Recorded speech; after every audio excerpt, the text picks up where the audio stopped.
কান বলেন, জিহ্বা বলেন, চোখ বলেন, এগুলোকে নিয়ন্ত্রণ করে আমাদের ব্রেন। তার মানে ব্রেন হলো ওস্তাদুল ওলামা, আলেমদেরও ওস্তাদ। তাই ব্রেনকে আল্লাহ পাক স্থান দিলেন সকলের ঊর্ধ্বে, ইজ্জত আরো বেশি দিলেন। তো দিলেন, হেফাজত কি পরিমাণ করলেন।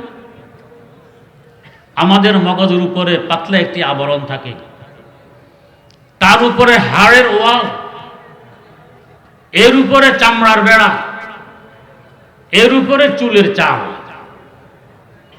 এত হেফাজত। চুলের উপরে বরফের টুকরা রাখলেও সাথে সাথে ঠান্ডা অনুভব হবে না। কোন শত্রু ব্রেন পর্যন্ত ঢুকবে, কোনো দুয়ার জানালা নেই। এত সংরক্ষিত এলাকায় আল্লাহ পাক থাকতে দিলেন কেন? সে উস্তাদুল ওলামা, আলেমদের উস্তাদ। আবার এই ব্রেনকেও পরিচালনা করে আমাদের হার্ট, আমাদের কলব। কলবকে স্থান দিলেন সিনার ভিতরে। সিনাকে আরবিতে বলে সদর। সদর মানে প্রেসিডেন্ট। প্রেসিডেন্ট থাকেন রাজধানীতে, রাজধানী হয় দেশের মধ্যখানে। দেশের কিনারায় বর্ডারে রাজধানী হলে যে কোনো সময় শত্রু আক্রমণ করে রাজধানী দখল করতে পারলেই তো দেশ দখল হয়ে যায়। তাই রাজধানী থাকে দেশের মধ্যখানে। পায়ের গোড়া দিয়ে কেটে ফেলে দিল, চিকিৎসা করলে আপনি বাঁচবেন, মরবেন না। কিন্তু এর উপরের অঙ্গগুলো, পেট কেটে ফেলে দিলে বাঁচবেন না, সিনা কেটে ফেলে দিলে বাঁচবেন না, মাথা কেটে ফেলে দিলে বাঁচবেন না। এটা মূল দেহ। এই মূল দেহের মধ্যখানে হলো সিনা। এর ভিতরে আল্লাহ পাক কলবকে থাকার ব্যবস্থা করলেন। কেন? সে উস্তাদুল আসাতেজা, ওস্তাদেরও উস্তাদ। গরু ছাগল জবাই করলে দেখবেন কত পর্দার ভিতরে সংরক্ষিত এলাকায় সিনা, কলব বসবাস করে, হাড় বসবাস করে। এখানে কারো সন্দেহ জাগবে। আমরা দেখি জ্ঞান বুদ্ধির মূল হলো ব্রেন, আপনি বলেন কলব। আমি বলি না, আমার আল্লাহ বলেন। আল্লাহ বলেন লাহুম কুলুবুন লা ইয়াফকাহুনা বিহা। এদের কলব আছে, হার্ট আছে, কলব দিয়ে এরা বোঝে না, বোঝার চেষ্টা করে না। বুঝা গেল বুঝার মূল অঙ্গ হইল কলব। প্রশ্ন জাগবে, মনে হয় কথাটি অবাস্তব। আমরা দেখি মূল হলো ব্রেন, আল্লাহ বলেন কলব, আল্লাহ বলেন হার্ট, মনে হয় অবাস্তব। ইসলাম বাস্তবসম্মত একটি দিন, অবাস্তব কোনো কথা এই দিনে পাওয়া যাবে না।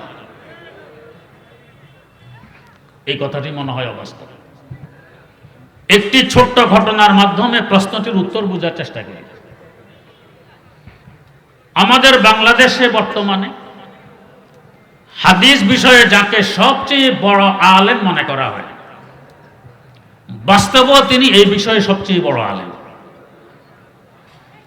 আলহামদুলিল্লাহ, তিনার বাড়ি আমাদের দেশে, বেশি দূরে নয়, সরসপুর। তিনি হলেন জনাব মাওলানা আব্দুল মালেক সাহেব। আমরা একই মাদ্রাসায় লেখাপড়া করেছি।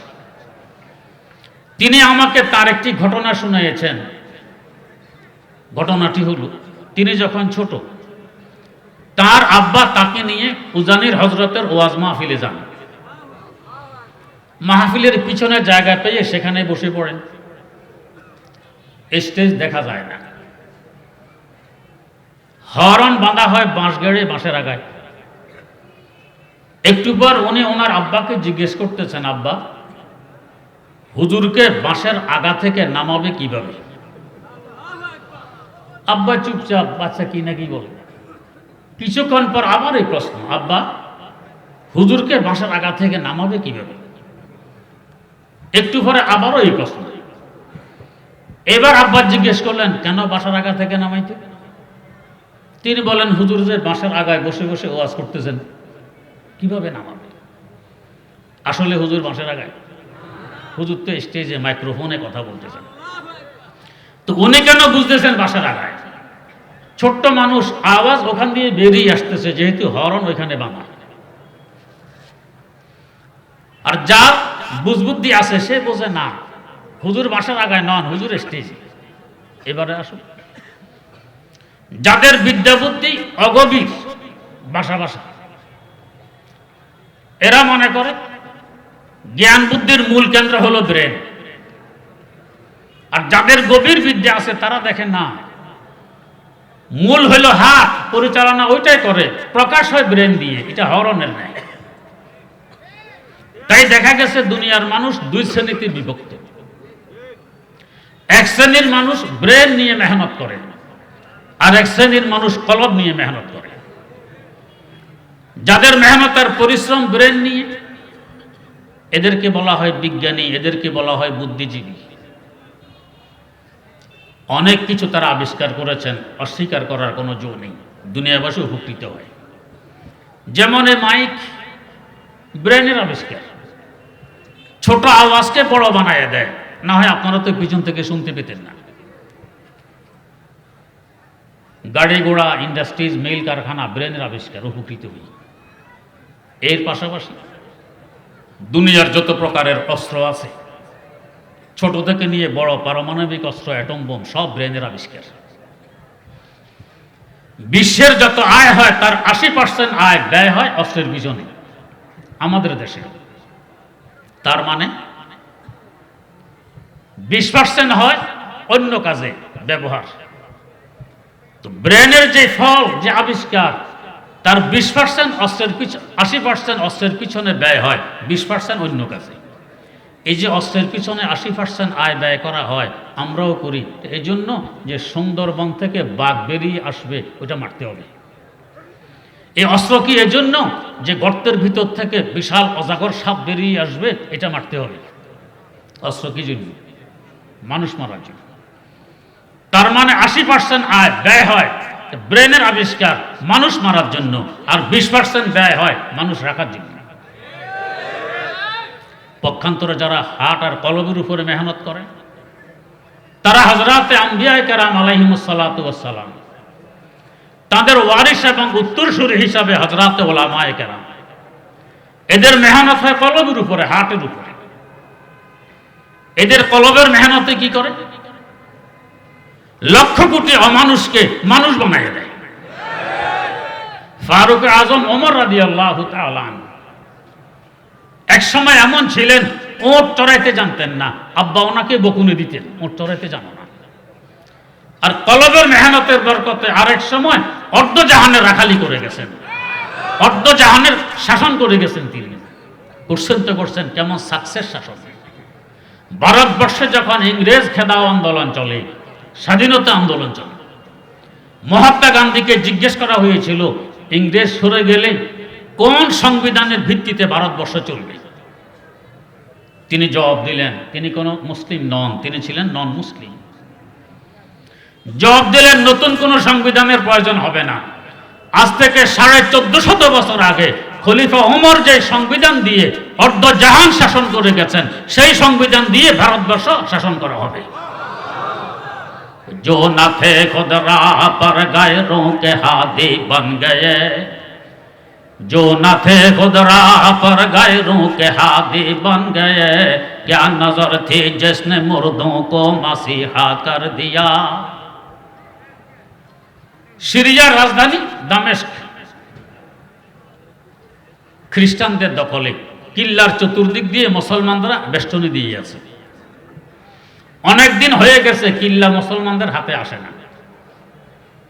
এক সময় খ্রিস্টান নেতা নেত্রীরা সত্র দিল যে তোমাদের খলিফা ওমর যদি মদিনা থেকে সশরীরে এখানে এসে সন্ধিপত্রে সিগনেচার করে, তাহলে আমরা কিল্লা ছেড়ে দিতে পারি, এর আগে ছাড়া হবে না। সংবাদ মদিনায় আসলো। অর্ধজাহানের শাসক, অর্ধজাহানের ক্ষমতার মালিক রওনা হয়ে গেলেন। কিভাবে রওনা হলেন? সফর সঙ্গী হিসাবে মাত্র একজন গোলাম, যানবাহন হিসাবে একটি মাত্র ওট, খাওয়ার জন্য একটি থৈলিতে 4টা ছাতু, গায়ে যে জামা 12টি তালিওয়ালা জামা। অর্ধজাহানের ক্ষমতার মালিক রওনা হয়ে গেলেন। মদিনায় মুনাওয়ারা থেকে দামেস্কের দূরত্ব প্রায় 1900 কিলোমিটার। কোনো প্লেন, হেলিকপ্টার, কোনো গাড়ি ঘোড়ার ব্যবস্থা নেই, একটি মাত্র উট। গোলামের সাথে চুক্তি করলেন, 3 মাইল তুমি ওটের পিঠে বসা থাকবে, আমি ওটের লাগাম টেনে টেনে হাঁটবো। আরেক 3 মাইল আমি ওটের পিঠে বসবো, তুমি লাগাম টেনে হাঁটবে। এমন সমতার দৃষ্টান্ত একমাত্র মুসলমান দেখাইতে পারছে, অন্য কোনো জাতি আজ পর্যন্ত পারেনি। এভাবে সিরিয়ার দ্বারপ্রান্তে পৌঁছেন। মুসলমানেরা এগিয়ে আসে, দেখে যে গায়ে তালিওয়ালা জামা। হুজুর, এটা রোম সম্রাটের প্রদেশ, তৎকালীন বিশ্বের সুপার পাওয়ার। আপনার নাম শুনলে তারা থরথর করে কাঁপে। যদি দেখে আপনার জীর্ণশীর্ণ অবস্থা, কি মনে করবে এরা? এই ভালো জামার ব্যবস্থা হলো, আপনি এটা গায়ে দেবেন। মন ভাঙলেন না, তালিওয়ালা জামা খুলে ওদের ভালো জামাটি গায়ে দিলেন। তৎক্ষণাৎ আবার ভালো জামাটি খুলে রেখে নিজের তালিওয়ালা জামা গায়ে দিয়ে বললেন, তোমাদের ভালো জামা তোমাদের মোবারক হোক, আমার তালিওয়ালা জামা আমাকে গায়ে দিতে দাও। কারণ আমার তালিওয়ালা জামায় যে নূর পরিলক্ষিত হচ্ছে, ওই নূর তোমাদের এই জামার মধ্যে নেই। চলছেন কিল্লার দিকে। আল্লাহ পাকের মর্জি, শেষ মঞ্জিল হযরত ওমরের ভাগে পড়ে লাগাম টানা, আর গোলামের ভাগে পড়ে পিঠে বসা। গোলাম বলছেন, হুজুর, ওরা কি মনে করবে? অর্ধজাহানের ক্ষমতার মালিক উটের রাখাল লেগাম টানে, আপনি পিঠে বসুন, আমি লেগাম টেনে হাঁটি। হযরত ওমর জবাব দিলেন, অসম্ভব, এটা তোমার হক, আমি কেড়ে নিতে পারবো না। গোলাম বলছে, হুজুর, আমার হক আমি ছেড়ে দিলাম। তো তুমি ছেড়ে দিয়েছ, তুমি জানো, আমি জানি, তোমার আমার খোদাই জানেন। এক সময় ইতিহাসে কথাগুলো লিপিবদ্ধ হবে। মানুষ ভাববে ওমর ক্ষমতার দাপটে 2 মঞ্জিল উটের পিঠে বসা ছিল, গোলাম বেচারা দুর্বলতার কারণে 2 মঞ্জিল পায়ে হেঁটে আসতে হয়েছে। আমার ইতিহাসে এই কলঙ্ক আমি বরদাস্ত করব না। শেষমেশ গোলাম পিঠে, হযরত ওমর লাগাম টেনে টেনে হাঁটতেছেন। হাকিমুল উম্মত মুজাদ্দিদুল মিল্লাত হযরত শাহ আশরাফ আলী থানভী রাহমাতুল্লাহ আলাইহি লেখেন, কিল্লার পাচিরের উপর থেকে খ্রিস্টান নেতা নেত্রী আর পাদ্রীরা দাঁড়ায় তাকাইয়াছে। তাদের তো ধারণা অর্ধজাহানের ক্ষমতার মালিক কি বিশাল ঠাট বাট শান শওকতার মিছিল নিয়ে আসবেন। দেখতেছে মাত্র 2 জন মানুষ, একজনের হাতে উটের লাগাম, আরেকজন উটের পিঠে বসা। তো কিল্লার পাশে পৌঁছা মাত্র নেতা নেত্রীরা কিল্লার গেটের চাবি এমনি নিক্ষেপ করে দিয়ে দেয়। ওমর সন্ধিপত্রে সিগনেচারের প্রয়োজন নেই, কিল্লা এখন থেকে তোমার। শুধু কিল্লা নয়, আমাদের কল্লাও দিয়ে দিলাম তোমাকে। ওমর শুনে নাও, এখনই পড়ে নিচ্ছে, লা ইলাহা ইল্লাল্লাহু মুহাম্মাদুর রাসূলুল্লাহ। জিজ্ঞেস করা হলো, এখনো তো সন্ধিপত্রে সে দস্তখত করেনি, তার ইসলামের দাওয়াত সে দেয়নি, কিল্লা কেন দিয়ে দিলে, তার ইসলাম কেন গ্রহণ করলে? খ্রিস্টান নেতা নেত্রীরা জবাব দেয়, পাদ্রীরা জবাব দেয়, আমাদের ধর্মীয় গ্রন্থে লিপিবদ্ধ আছে, এক জমানায় আরব থেকে এমন একজন মহামানবের পদার্পণ ঘটবে এই জমিনে। দুনিয়ার কোনো শক্তি নেই ওই মহামানবের মোকাবেলা করতে পারে, এবং এই মহামানব যে ধর্মের অনুসারী হবে, ধর্মটি হবে হক এবং সত্য ধর্ম। আমাদের ধর্মীয় গ্রন্থে ওই মহামানবের কিছু নিদর্শন, কিছু চিহ্ন লিপিবদ্ধ আছে। তার একটি চিহ্ন হবে, ওই মহামানবের হাতে থাকবে উটের লেগাম টেনে টেনে হাঁটবে। ওই মহামানবের গায়ে থাকবে 12টি তালিওয়ালা একটি জামা। সকল চিহ্ন, সকল নিদর্শন তার মধ্যে আমরা দেখতে পাচ্ছি। অতএব দুনিয়ার এমন কোনো শক্তি নেই যে তার মোকাবেলা করতে পারে। তাই কিল্লাও তাকে দিয়ে দিলাম, নিজের কল্লাও তাকে দিয়ে দিলাম। এখন থেকে আমরা সকলেই তার গোলাম।